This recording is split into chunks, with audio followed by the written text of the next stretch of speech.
ಅನುದಿನ ಅನುಕ್ಷಣ ಮನೆಯಲ್ಲೂ ಕಲಿಯೋಣ. ಕಲಿಕೆಯ ಹೊಸ ಹಾದಿಯಲಿ ಜೊತೆಗೂಡಿ ಹೆಜ್ಜೆಯ ಹಾಕೋಣ. ಸಂತಸದಿ ಕಲಿಯೋಣ ನಮ್ಮ ಹೆಮ್ಮೆಯ ಈ ಕ್ಲಾಸಿನಲ್ಲಿ. Yes sir. Yes teacher. Present ma'am. Samveda ಕಾರ್ಯಕ್ರಮಕ್ಕೆ ತಮ್ಮೆಲ್ಲರಿಗೂ ಪ್ರೀತಿಯ ಸ್ವಾಗತ. ಮಕ್ಕಳೇ, ಈ ದಿನ ನಾವು 5ನೇ ತರಗತಿ ಗಣಿತದಲ್ಲಿ ಭಾಗ 2ರ ಅಧ್ಯಾಯ 2 ಭಾಗಾಕಾರದಲ್ಲಿ 2ನೇ ಅವಧಿಯನ್ನು ಪ್ರಾರಂಭ ಮಾಡೋಣ. ಕಳೆದ ತರಗತಿಯಲ್ಲಿ ಏನು ಕಲ್ತಿದ್ದೀವಿ ಅನ್ನೋದನ್ನು ಒಂದ್ಸಲ ನೆನಪು ಮಾಡ್ಕೊಳ್ಳೋಣ ಮಕ್ಕಳೇ. ಹಿಂದಿನ ತರಗತಿಯಲ್ಲಿ ನಾವು ಕಲಿತ ಕಲಿಕಾಂಶಗಳು, ಆದರ್ಶ ಭಾಗಾಕಾರ ಕ್ರಮದಿಂದ ಸಂಖ್ಯೆಗಳ ಭಾಗಾಕಾರವನ್ನು ಮಾಡುವುದು ಹಾಗೂ 4 ಅಂಕಿಯ ಸಂಖ್ಯೆಗಳನ್ನು 1 ಅಥವಾ 2 ಅಂಕಿಯ ಸಂಖ್ಯೆಯಿಂದ ಭಾಗಿಸುವುದು. ಹಾಗಾದರೆ ಇವತ್ತೇನು ಮಾಡ್ತಾರೆ ಮಿಸ್ಸು ಅಂತ ಕಾತರದಿಂದ ಕಾಯ್ತಾ ಇದ್ದೀರಲ್ಲ ಮಕ್ಕಳೇ. ಈ ದಿನದ ತರಗತಿಯಲ್ಲಿ ನಾವು 5 ಅಂಕಿಯ ಸಂಖ್ಯೆಗಳನ್ನು 1 ಅಥವಾ 2 ಅಂಕಿಯ ಸಂಖ್ಯೆಯಿಂದ ಆದರ್ಶ ಭಾಗಾಕಾರ ವಿಧಾನದಿಂದ ಹೇಗೆ ಭಾಗಿಸುವುದು ಅನ್ನೋದನ್ನು ತಿಳ್ಕೊಳ್ಳೋಣ ಮತ್ತು ಭಾಗಾಕಾರ ಕ್ರಿಯೆಯ ಮೇಲಿನ ವಾಕ್ಯ ರೂಪದ ಸಮಸ್ಯೆಗಳನ್ನ ಹೇಗೆ ಬಿಡಿಸೋದು ಅನ್ನೋದ್ರ ಬಗ್ಗೆ ನಾವಿವತ್ತು ಅಧ್ಯಯನ ಮಾಡೋಣ ಮಕ್ಕಳೇ. ಈ ದಿನದ ತರಗತಿಯನ್ನು ನಾವೊಂದು ಆಲೋಚನೆಯೊಂದಿಗೆ ಪ್ರಾರಂಭ ಮಾಡೋಣ. ಏನು ಗೊತ್ತಾ? ಭಾಗಾಕಾರವನ್ನು ಭಾಜ್ಯದ ಅತಿ ಹೆಚ್ಚಿನ ಸ್ಥಾನ ಬೆಲೆಯಿಂದಲೇ ಏಕೆ ಪ್ರಾರಂಭಿಸಬೇಕು?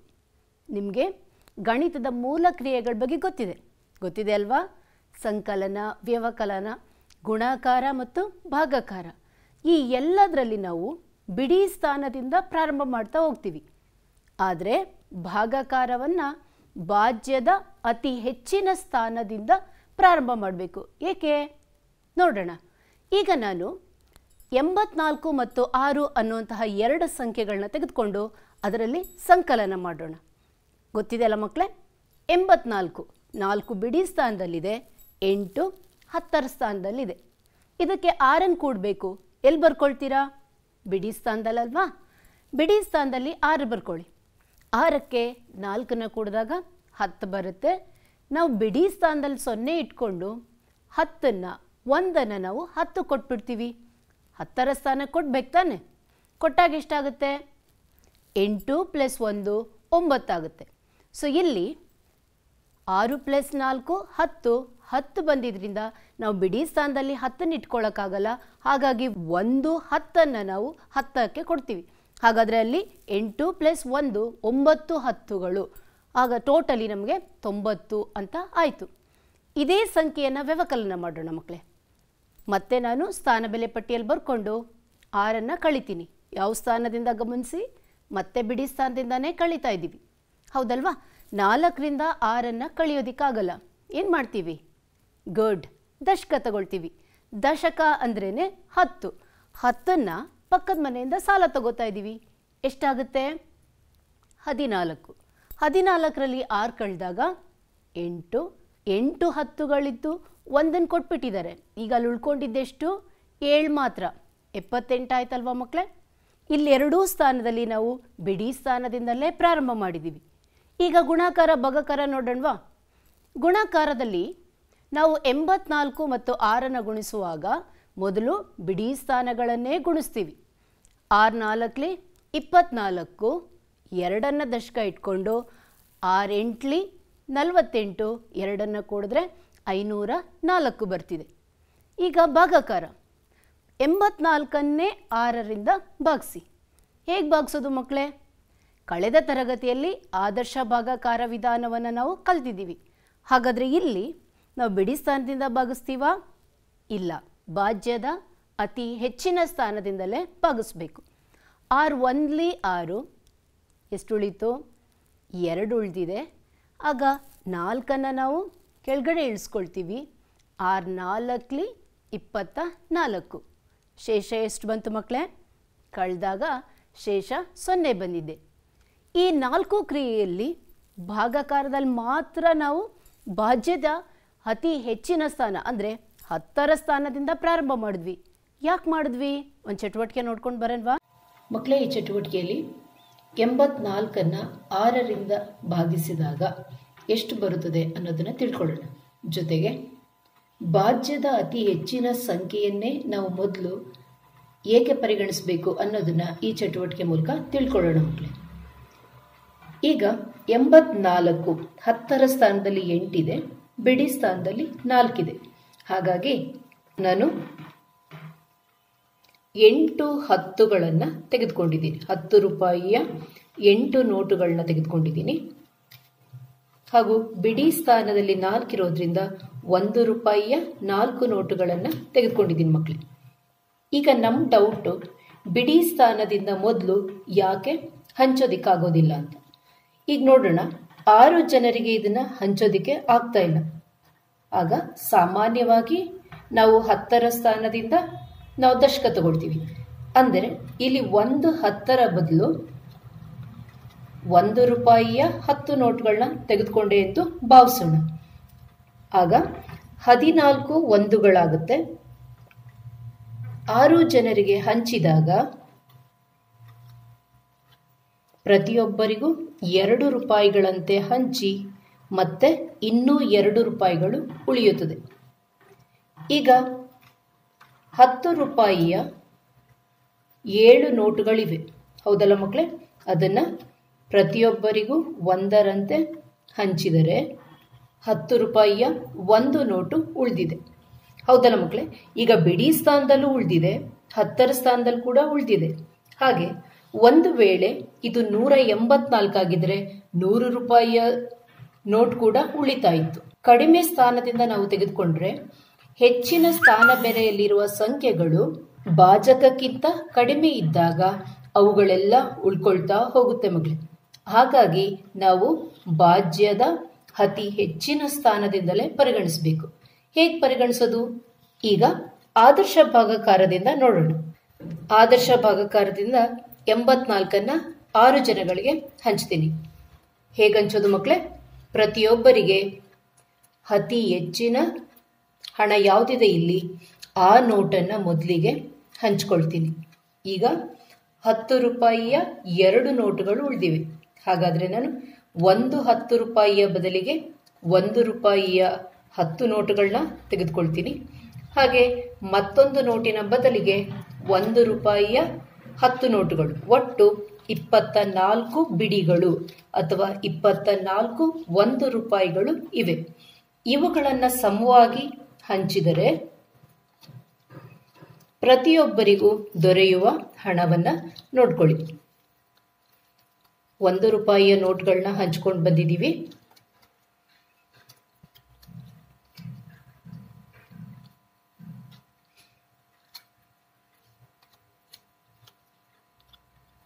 ಎಲ್ಲರಿಗೂ ಸಮವಾಗಿ ಸಿಕ್ಕಿದೆ ಅಲ್ಲ ಮಕ್ಕಳೇ? ಜೊತೆಗೆ ಯಾವುದೇ ಹಣ ಉಳಿದಿಲ್ಲ. ಹಾಗಾಗಿ ಪ್ರತಿಯೊಬ್ಬರಿಗೆ ದೊರೆಯುವ ಹಣ ಎಷ್ಟು ಅಂದರೆ 84ಅನ್ನು 6 ಜನರಿಗೆ ಸಮವಾಗಿ ಹಂಚಿದಾಗ ಪ್ರತಿಯೊಬ್ಬರಿಗೆ 14 ರೂಪಾಯಿಗಳು ದೊರೆತಿವೆ ಎನ್ನುವುದನ್ನು ಈ ಚಟುವಟಿಕೆ ಮೂಲಕ ನೋಡ್ಕೊಂಡ್ವಿ. ಚಟುವಟಿಕೆ ನೋಡಿದ್ರಿ ಅಲ್ವಾ ಮಕ್ಕಳೇ? ಈಗ ನಿಮಗೆ 84ಅನ್ನು 6ರಿಂದ ಭಾಗಿಸುವಾಗ ಯಾಕೆ ನಾವು 8ರಿಂದ ಪ್ರಾರಂಭ ಮಾಡಿದ್ವಿ ಅನ್ನೋದು ಅರ್ಥ ಆಗಿರಬೇಕು. ಯಾಕೆ ಹೇಳಿ? 80 ಮತ್ತು 4ಅನ್ನು ನಾವು ವಿಸ್ತರಿಸ್ಕೊಂಡಾಗ 80 + 4 ಆಗುತ್ತದೆ. ಇದರಲ್ಲಿ 4ಅನ್ನು ಮೊದಲು ಹಂಚಕ್ಕಾಗೋದಿಲ್ಲ, 80ಅನ್ನೇ ಮೊದಲು ಹಂಚಬೇಕು. 6 ಜನಕ್ಕೆ ಹಂಚಬೇಕಾಗಿರೋದ್ರಿಂದ ನಾವು ಅದನ್ನು 60 + 20 ಅಂತ ಬರ್ಕೊಳ್ಬೋದು. ಬಿಡಿ ಸ್ಥಾನದಲ್ಲಿರೋ 4 ಹಾಗೇ ಇಟ್ಕೊಂಡಿದ್ದೀವಿ. ಈಗ ಭಾಗಾಕಾರ ಮಾಡಿದ್ರೆ 60ಅನ್ನು 6 ಜನಕ್ಕೆ ಭಾಗಾಕಾರ ಮಾಡ್ತೀವಿ. 20ಅನ್ನು 20 ಬಿಡಿಗಳಾಗಿ ವಿಂಗಡಿಸ್ಕೊಂಡು ಅದಕ್ಕೆ 4 ಬಿಡಿಗಳನ್ನು ಸೇರಿಸ್ಕೊಂಡು 24ಅನ್ನು 6ರಿಂದ ಭಾಗಿಸ್ತೀವಿ. ಎಷ್ಟು ಬರುತ್ತೆ ಮಕ್ಕಳೇ? 6 × 60, 6 × 4 = 24, ಒಟ್ಟು 14. ಅರ್ಥ ಆಗಿದೆಯಾ ಮಕ್ಕಳೇ? ಮುಂದೆ 5 ಅಂಕಿಯ ಸಂಖ್ಯೆಗಳನ್ನು 1 ಅಥವಾ 2 ಅಂಕಿಯ ಸಂಖ್ಯೆಯಿಂದ ಆದರ್ಶ ಭಾಗಾಕಾರ ವಿಧಾನದಿಂದ ಹೇಗೆ ಭಾಗಿಸೋದು ಅನ್ನೋದ್ರ ಬಗ್ಗೆ ಲೆಕ್ಕಗಳನ್ನು ಮಾಡೋಣ ಮಕ್ಕಳೇ. ಮೊದಲಿಗೆ 14,820 ಎಷ್ಟು ಅಂಕಿ ಸಂಖ್ಯೆ ಇದು? 5 ಅಂಕಿ ಸಂಖ್ಯೆ ಆಗಿದೆ. ಇದನ್ನು 13ರಿಂದ ಹೇಗೆ ಭಾಗಿಸೋದು ಅನ್ನೋದನ್ನು ಒಂದು ಚಟುವಟಿಕೆ ಮೂಲಕ ನೋಡೋಣ. ನೋಡ್ಕೊಂಡು ಬರ್ತೀರಾ ಮಕ್ಕಳ? ಈ ಚಟುವಟಿಕೆಯಲ್ಲಿ 14,820 13ರಿಂದ ಭಾಗಿಸೋದು ಹೇಗೆ ಅನ್ನೋದನ್ನು ನೋಡೋಣ. ಇಲ್ಲಿ ನಾವು 5 ಅಂಕಿಗಳ ಸಂಖ್ಯೆಯನ್ನು ತೆಗೆದುಕೊಂಡಿದ್ದೀವಿ. ಮೊದಲಿಗೆ ಈ ಪಟ್ಟಿಯನ್ನು ಗಮನಿಸಿ. ಇಲ್ಲಿ ಹಳದಿ ಬಣ್ಣವು ಬಿಡಿ ಸ್ಥಾನವನ್ನು, ನೀಲಿ ಬಣ್ಣವು 10ರ ಸ್ಥಾನ, ಹಸಿರು ಬಣ್ಣವು 100ರ ಸ್ಥಾನ, ಕೆಂಪು 1000ದ ಸ್ಥಾನ ಹಾಗೂ ಬಿಳಿ 10,000ದ ಸ್ಥಾನಗಳನ್ನು ಪ್ರತಿನಿಧಿಸ್ತಾ ಇದೆ.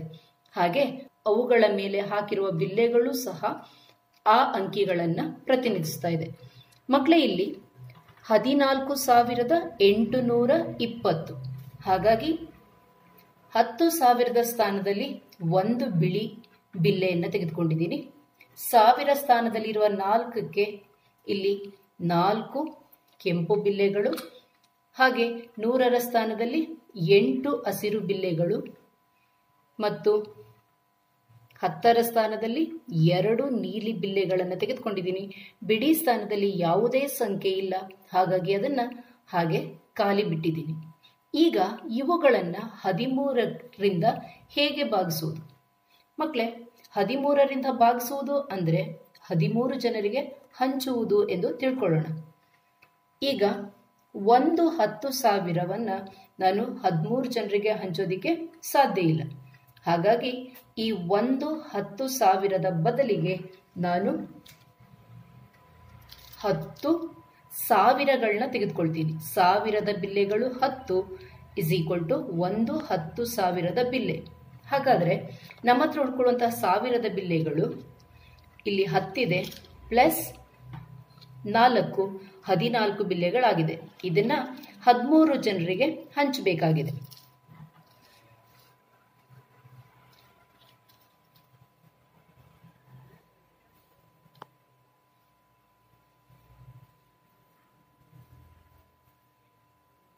ಹದಿಮೂರು ಜನರಿಗೆ ಹಂಚಿದ್ದೇವೆ ಎಂದು ಭಾವಿಸ್ಕೊಳ್ಳೋಣ ಮಕ್ಕಳೇ. ಒಂದು ಉಳಿದಿದೆ ಅಲ್ವಾ? ಈಗ 1000ದ ಸ್ಥಾನದಲ್ಲಿ ಒಂದು ಉಳಿದಿದೆ, ಇದನ್ನ ಹಂಚೋದಿಕ್ಕಾಗಲ್ಲ. ಹಾಗಾಗಿ ಈ 1000ದ ಬದಲಿಗೆ ನಾನು 10 100ಗಳನ್ನ ತೆಗೆದುಕೊಳ್ತೀನಿ. 10 100ಗಳು 1,000ಕ್ಕೆ ಸಮ. ಇಲ್ಲಿ 10 100ಗಳಿವೆ, ಜೊತೆಗೆ ಕೋಷ್ಟಕದಲ್ಲಿರುವಂತಹ 8 ಬಿಲ್ಲೆಗಳು, ಒಟ್ಟು 18 100ರ ಬಿಲ್ಲೆಗಳಿವೆ. ಇದನ್ನ ಕೂಡ ಹಂಚೋಣ ಮಕ್ಕಳೇ.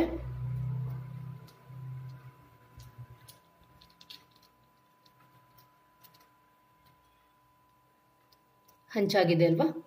ಈಗ ಎಷ್ಟು ಉಳಿದಿದೆ ನೋಡಿ, 100ರ 5 ಬಿಲ್ಲೆಗಳಿವೆ. ಆದರೆ ಇಲ್ಲಿ ನಾವು ಹಂಚಬೇಕಾಗಿರೋದು 13 ಜನರಿಗೆ. ಇದನ್ನ ನಮಗೆ ಹಂಚೋದಿಕ್ಕಾಗಲ್ಲ. ಈಗ 100ಗಳನ್ನ 10ಗಳನ್ನಾಗಿ ಮಾಡ್ಕೊಳ್ಳೋಣ. ಅಂದರೆ 1 100 10ರ 10 ಬಿಲ್ಲೆಗಳಿಗೆ ಸಮ. ಹಾಗಾದರೆ ನಮ್ಮ ಹತ್ರ ಇರೋದು ಎಷ್ಟು? ಒಟ್ಟು 5 100ಗಳು ಉಳಿದಿವೆ. ಇಂತಹ 50 ಬಿಲ್ಲೆಗಳನ್ನ ತೆಗೆದುಕೊಳ್ತೀವಿ. 50 ಬಿಲ್ಲೆಗಳು ಪ್ಲಸ್ ಇಲ್ಲಿರುವಂತಹ 52 ಬಿಲ್ಲೆಗಳನ್ನು ನಾವು ಹಂಚ್ಕೊಂಡು ಬರೋಣ ಮಕ್ಕಳೇ. ನೋಡ್ಕೊಳ್ಳಿ.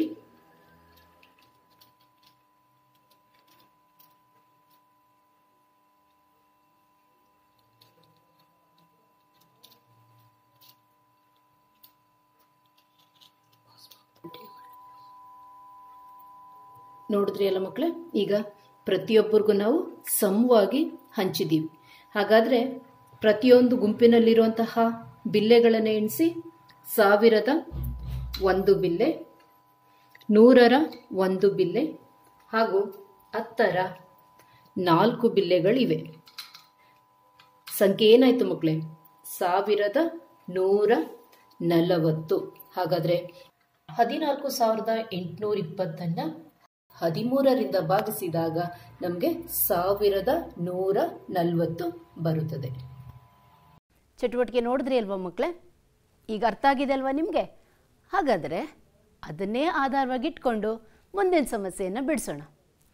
56,083 11ರಿಂದ ಭಾಗಿಸಿ ತಾಳೆ ನೋಡಿ.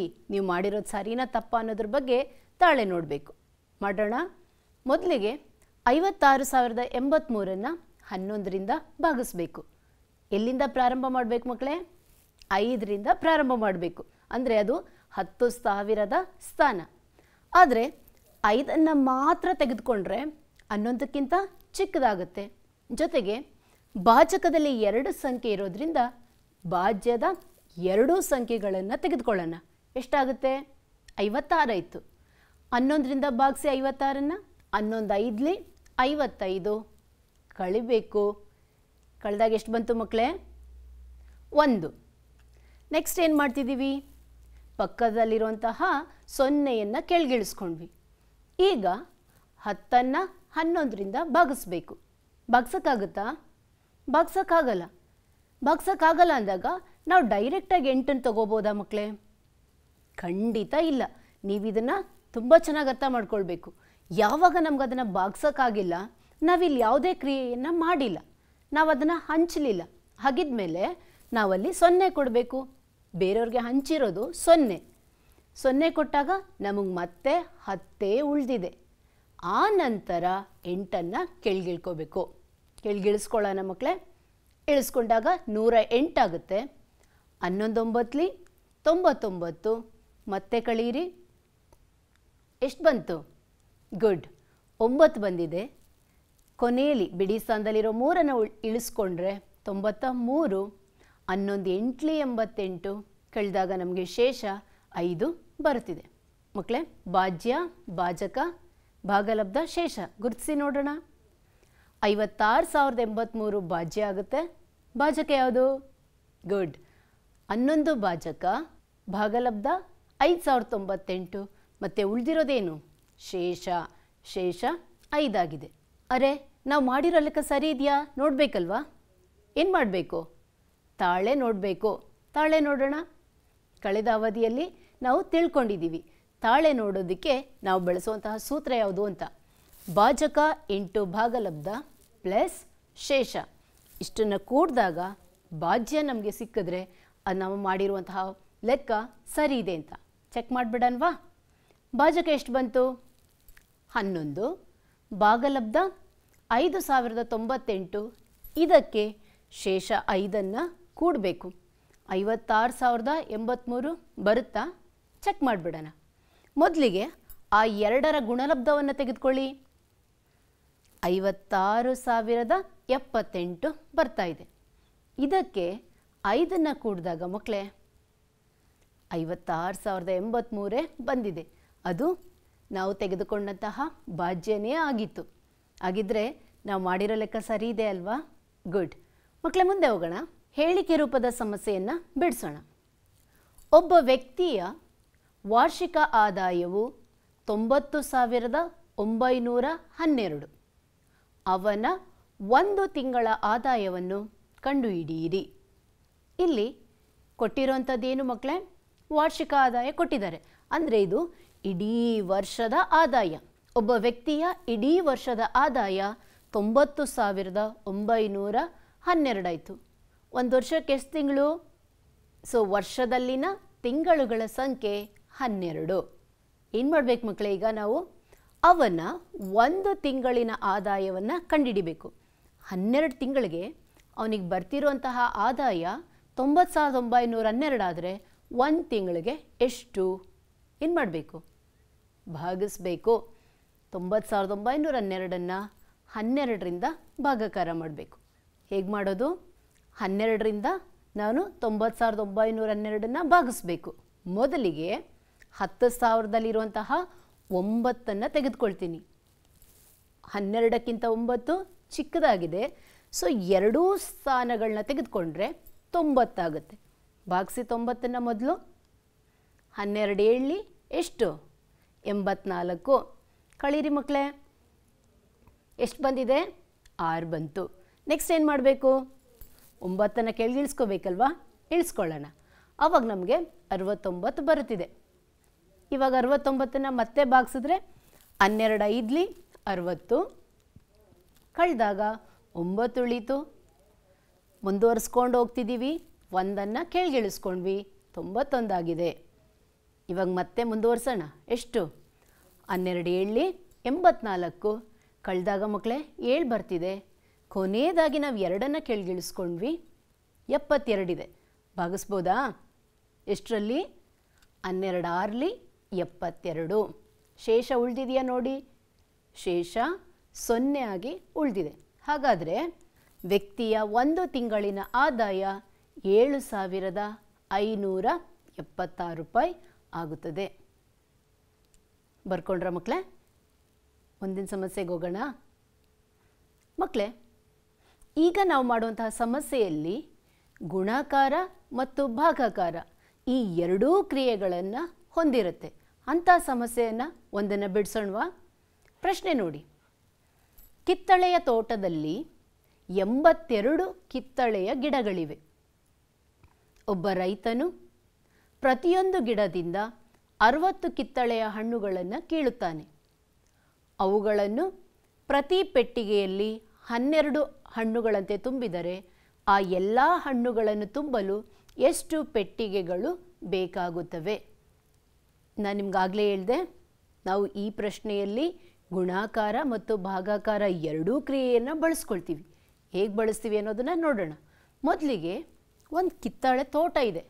ಈ ಕಿತ್ತಳೆ ಹಣ್ಣಿನ ತೋಟದಲ್ಲಿ ಒಟ್ಟು 82 ಗಿಡ ಇದೆ ಮಕ್ಕಳೇ.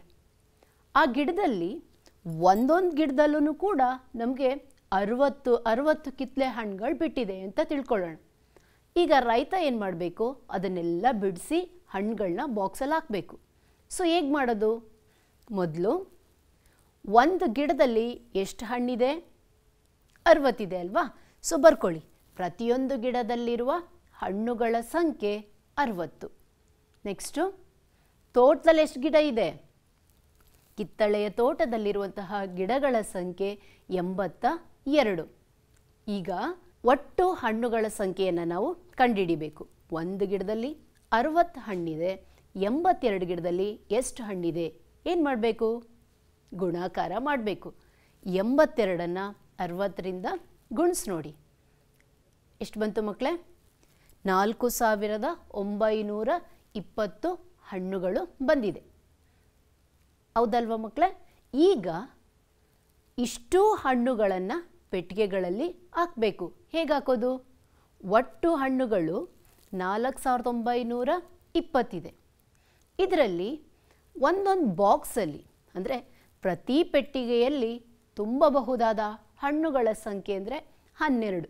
12 ಹಣ್ಣನ್ನ ಒಂದೊಂದು ಬಾಕ್ಸಲ್ಲಿ ಹಾಕಬೇಕು. ನೋಡಿ, ಒಂದು ಬಾಕ್ಸಲ್ಲಿ 12 ಹಣ್ಣುಗಳಿವೆ, ಕಿತ್ತಳೆ ಹಣ್ಣುಗಳಿವೆ. ಈಗ ಇಂತಹ ಬಾಕ್ಸ್ಗಳು ಎಷ್ಟು ಬೇಕು? ಎಲ್ಲ ಹಣ್ಣನ್ನು ನಾವು ಈ ಥರ 12 ಆಗಿ ಹಾಕ್ಕೊಳ್ತಾ ಹೋದರೆ ಎಲ್ಲ ಹಣ್ಣುಗಳನ್ನು ತುಂಬೋದಕ್ಕೆ ನಮಗೆ ಬೇಕಾಗುವಂತಹ ಪೆಟ್ಟಿಗೆಗಳ ಸಂಖ್ಯೆ ಎಷ್ಟು? ನೋಡಿ, ಇಲ್ಲಿ ಯಾವ ಕ್ರಿಯೆ ಮಾಡಬೇಕು? ಗುಣಾಕಾರನ ಭಾಗಾಕಾರನ ಮಕ್ಕಳೇ? ಸರಿಯಾಗಿ ಹೇಳ್ತಿದ್ದೀರಾ? ನಾವಿಲ್ಲಿ ಭಾಗಾಕಾರ ಕ್ರಿಯೆಯನ್ನು ಮಾಡಬೇಕು. ಅಂದರೆ ಒಟ್ಟು ಹಣ್ಣುಗಳು 4,920. ಈ ಹಣ್ಣುಗಳನ್ನು 12ರಿಂದ ಭಾಗಿಸ್ಬೇಕು. ಭಾಗಿಸೋಣವಾ? ಭಾಗಿಸಿ. ಸೊ 4,920ನ್ನು 12ರಿಂದ ಭಾಗಿಸಿದ್ರೆ 49ನ್ನು ಮೊದಲು ತಗೊಳ್ತೀನಿ. 12 4ಲಿ 48 ಆಗಿದೆ. ಕಳಿಯೋಣ ಮಕ್ಕಳೇ. ಕಳೆದಾಗ ನಮಗೆ 1 ಉಳಿದಿದೆ. ನೆಕ್ಸ್ಟು 10ರ ಸ್ಥಾನದಲ್ಲಿರುವಂತಹ 2ನ್ನು ಕೆಳಗಡೆ ಇಳಿಸ್ಕೊಂಡಿದ್ದೀವಿ. 12 ಆಯಿತು. 12 1ಲಿ 12, ಮತ್ತೆ ಕಳೀರಿ 0. ಮಕ್ಕಳಿಗೆ ನನ್ನ ಪ್ರಶ್ನೆ ಇರೋದು, ನೆಕ್ಸ್ಟ್ ಇರುವಂತಹ ಬಿಡಿ ಸ್ಥಾನದಲ್ಲಿರುವಂತಹ 0ಯನ್ನು ನಾವು ಕೆಳಗಡೆ ಇಳಿಸ್ಕೊಂಡ್ವಿ. ಬಿಡಿ ಸ್ಥಾನದಲ್ಲಿರುವಂತಹ 0ಯನ್ನು ಕೆಳಗಡೆ ಇಳಿಸ್ಕೊಂಡ್ಮೇಲೆ ಅದಕ್ಕೆ ಬೆಲೆನೇ ಇಲ್ವಲ್ಲ. ನಾವು ಅದನ್ನು ಮೇಲ್ಗಡೆ ಭಾಗಲಬ್ಧದಲ್ಲಿ ಬರಿಬೇಕಾ? ಖಂಡಿತ ಬರಿಬೇಕು ಮಕ್ಕಳೇ. ನೀವು ಕೆಲವೊಂದು ಸಲ ಇಂತಹ ಸಮಸ್ಯೆಯಲ್ಲೇ ತಪ್ಪು ಮಾಡ್ತೀವಿ. ಆದರೆ 0ಯನ್ನು ಇಳಿಸ್ಕೊಂಡಿದ್ದೀವಿ. ಈ 0ಯನ್ನು ನಾವು ಯಾರಿಗೂ ಹಂಚಿಲ್ಲ. ಯಾಕೆಂದರೆ ಹಣ್ಣು ಯಾವುದೇ ಉಳಿದಿಲ್ಲ. ಹಂಚಿಲ್ಲ ಅಂತಂದಮೇಲೆ ಆ ಸ್ಥಾನದಲ್ಲಿ ನಾವು ಏನು ಮಾಡಿದ್ವಿ? ಬಿಡಿ ಸ್ಥಾನವನ್ನು ನಾವು ಹಂಚಿಲ್ಲ. ಹಾಗಾದರೆ ನಾವು ಹಂಚಿಲ್ಲ ಅನ್ನೋದಕ್ಕೆ ಏನನ್ನು ಹಾಕ್ಕೊಳ್ತೀವಿ? 0ಯನ್ನು ಹಾಕ್ಕೊಳ್ಬೇಕು. 12 0ಗೆ 0. 0ಯಿಂದ 0ಯನ್ನು ಕಳೆದಾಗ 0ನೇ ಬರುತ್ತೆ. ಮಕ್ಕಳೇ, ನೀವು ಮಗ್ಗಿಯನ್ನು ಬರೆಯುವಾಗ 12 1ಲಿ 12, 12 24 ಆ ಥರ ಬರಿತೀರಲ್ವಾ? ಅದಕ್ಕೆ ಮುಂಚೆ ನಾವು 12 × 0 12 ಸೊನ್ನೆಗೆ 0 ಅಂತ ಪ್ರಾರಂಭ ಮಾಡಿದರೆ ನಮಗೆ ಅಲ್ಲಿ ಹಾಗೇ ಗೊತ್ತಾಗ್ಬಿಡುತ್ತೆ ಮಗ್ಗಿಲೆ 12 ಸೊನ್ನೆಗೆ 0 ಅಂತ. ನೀವು ಮಗ್ಗಿ ಬರೆಯುವಾಗ ಇದನ್ನು ಸಹ ಅಭ್ಯಾಸ ಮಾಡ್ಕೊಳ್ಳಿ. ಪ್ರತಿ ಮಗ್ಗಿಗೂ 0ಯಿಂದ ಪ್ರಾರಂಭ ಮಾಡಿ. ಆಗ ನಿಮಗೆ ಎಲ್ಲ ಸಂಖ್ಯೆಯನ್ನು 0ಯಿಂದ ಗುಣಿಸಿದಾಗ ಬರುವ ಗುಣಲಬ್ಧ 0ಯೇ ಆಗಿರುತ್ತದೆ ಅನ್ನುವಂತಹ ಅಂಶ ನಿಮಗೆ ಮಗ್ಗಿಯಲ್ಲೇ ಗೊತ್ತಾಗುತ್ತೆ ಮಕ್ಕಳೇ. ಈಗ 12 ಸೊನ್ನೆಗೆ 0, ಶೇಷ 0. ಎಲ್ಲ ಹಣ್ಣುಗಳನ್ನು ತುಂಬೋದಕ್ಕೆ ಬೇಕಾಗುವಂತಹ ಪೆಟ್ಟಿಗಳ ಸಂಖ್ಯೆ ಎಷ್ಟಾಯಿತು ಮಕ್ಕಳೇ? ಇದು 410 ಪೆಟ್ಟಿಗೆಗಳು ಬೇಕಾಗಿವೆ. ಬರ್ಕೊಂಡ್ರ ಮಕ್ಕಳೇ? ಹೇಳಿಕೆ ರೂಪದ ಮತ್ತೊಂದು ಸಮಸ್ಯೆಯನ್ನು ನೋಡೋಣ. ಒಂದು ಸಮಾಜ ಸೇವಾ ಸಂಘವು 175 ದಾನಿಗಳಿಂದ ತಲಾ 125ರಂತೆ ಹಣ ಸಂಗ್ರಹಿಸಿತು. ಸಂಘವು ಈ ಹಣವನ್ನು 7 ಶಾಲೆಗಳಿಗೆ ಸಮನಾಗಿ ಹಂಚಿದರೆ ಪ್ರತಿ ಶಾಲೆಗೆ ದೊರೆಯುವ ಹಣವನ್ನು ಕಂಡುಹಿಡಿಯಿರಿ. ಮಕ್ಕಳೇ, ಇಲ್ಲಿ ನಾವು ಪ್ರಶ್ನೆಯನ್ನು ಮತ್ತೊಮ್ಮೆ ಪರಿಶೀಲನೆ ಮಾಡೋಣ. ಪ್ರತಿಯೊಬ್ಬ ದಾನಿಯಿಂದ ಎಷ್ಟು ಹಣ ಸಂಗ್ರಹಿಸಿದೆ ನೋಡಿ. ಪ್ರತಿಯೊಬ್ಬ ದಾನಿಯಿಂದ ಸಂಗ್ರಹಿಸಿದ ಹಣ 125 ರೂಪಾಯಿ. ಅಂತಹ ದಾನಿಗಳು ಎಷ್ಟು ಜನ ಇದ್ದಾರೆ? ದಾನಿಗಳ ಸಂಖ್ಯೆ 175. ಇವೆರಡನ್ನು ಏನು ಮಾಡಬೇಕು?